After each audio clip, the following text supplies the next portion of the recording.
Bonjour, aujourd'hui, dans la séquence sur André Gide, je vais vous lire le troisième récit, la symphonie pastorale.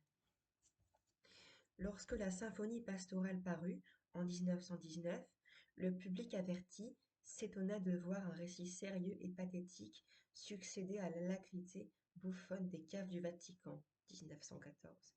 La surprise peut être plus grande encore aujourd'hui, où l'on sait que la rédaction de la symphonie pastorale a coïncidé avec la refonte et l'augmentation de l'Audatio Corrido. Quoi qu'il en soit, de la complexité morale dont témoigne un tel rapprochement, la symphonie pastorale présente un nouvel exemple des modalités de la création chez Gide. Le sujet existait dans son esprit dès 1893.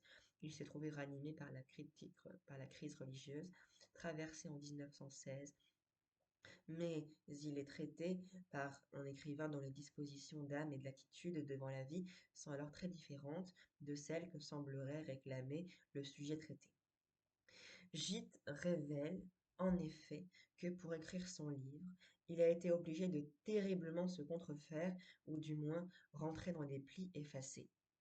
Cet aveu doit porter le lecteur à mieux apprécier la vérité humaine à laquelle Gide a su atteindre, à l'indiscutable valeur littéraire de l'œuvre.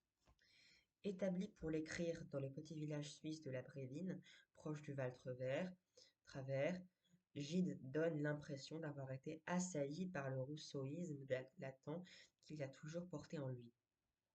Outre l'accord entre le paysage austère et les âmes repliées du drame, il faut en effet remarquer que Gertrude, la petite aveugle abandonnée et ignorante recueillie un soir par le pasteur, personnage anonyme, est un parfait enfant de la nature que son protecteur doit entièrement instruire et réveiller aux choses de l'âme dans une solitude montagnarde.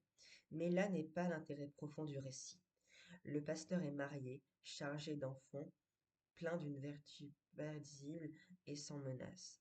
Lorsqu'après des années, il s'aperçoit que son affection pour sa pupille s'est changée en amour, loin de songer à lutter, il cherche à confirmer son instinctive conviction qu'un sentiment si naturel et si pur ne peut être un péché. C'est alors que, tout comme Gide lui-même, il relit l'Évangile d'un œil nouveau. Il n'y trouve proclamé que la loi d'amour et s'en autorise, avec une mauvaise foi inconsciente, pour légitimer dans son cœur la passion qu'il entraîne.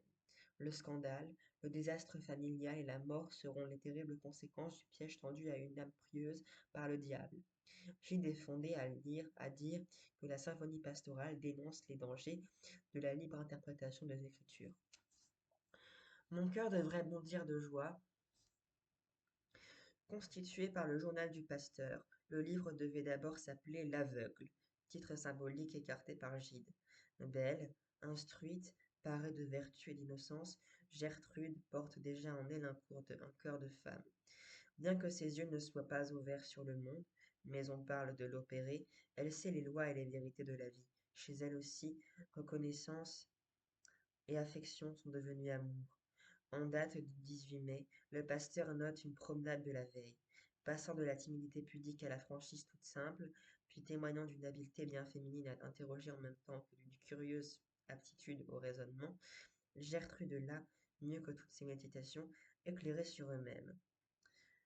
Un silence s'est établi dans leur conversation après que la jeune fille a dit: Je voudrais être seule, je voudrais être sûre de ne pas ajouter au mal. Je voulais vous demander, reprit-elle enfin, mais je ne sais comment le dire. Certainement, elle faisait appel à tout son courage, comme je faisais appel au mien pour l'écouter. Mais comment eussé-je pu prévoir la question qui la tourmentait? Est-ce que les enfants d'un aveugle naissent aveugles nécessairement? Je ne sais qui de nous deux de cette conversation oppressait davantage, mais à présent, il fallait continuer. Je vous lirai la suite dans l'autre jour. Merci d'avoir regardé cette vidéo. Au revoir.